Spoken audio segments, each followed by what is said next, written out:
What's poppin', guys? Welcome back to Sam Talk Sports. Let's talk about Chet Holmgren's devastating foot injury that's gonna end his season prematurely without even playing a single NBA game in the 2022-2023 season. Man, I think this is such a tough injury because Chet Holmgren, he has so much potential, and as the number 2 pick in the draft on the up-and-coming Thunder team, watching him play with Josh Giddey, SGA would have been such a treat. And the biggest thing is he suffered this injury at the CrawsOver Pro-Am event, which wasn't even like in training camp with the Thunder, and it was during defending a fast break against Lebron James. And I think this injury is very risky for Chet because while he's young, he's very tall and lanky, and foot injuries with bigs that tall and lanky is a concern. So, when looking at this injury, I feel like maybe teams in the future will want to be more cautious and not allow their young players, their high draft pick to play in these scrimmage games, pickup games that aren't really team related. Because even though hindsight is 2020, what if Chet never played in this game? Would he still get this injury, So this Lisfranc injury is no joke, especially for basketball players that are very tall centers.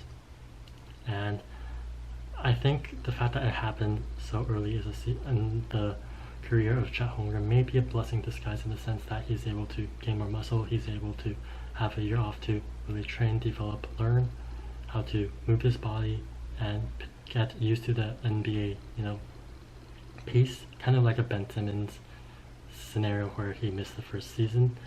And if you look at this injury, I think, imagine yourself, a young player, and then you're defending against LeBron James.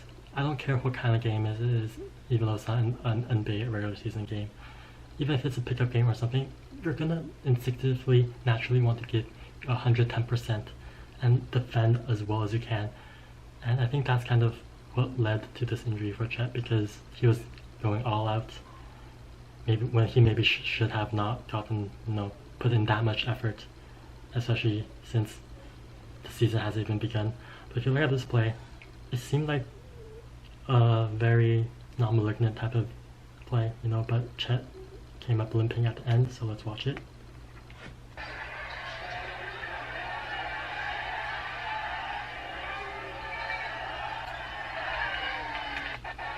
So as you can see, Chet was fighting real hard, trying to block that ball, but he came up limping at the end, and now his season is gone, which, like I said before, on an OKC Thunder team that is young, with so much talent, SGA, Josh Giddey, having a guy like Chet playing the center position would have really shown how far this Thunder team can go.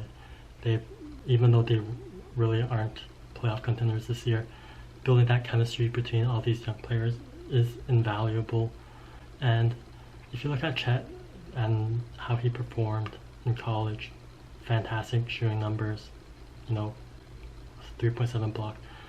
Chet can be a transformational player. So the fact that he had a rather severe injury without even playing his first NBA game is a little bit concerning. And Lisfranc injuries, with the medical help that he can get, I feel like he can return the following season as an even better player than he is today.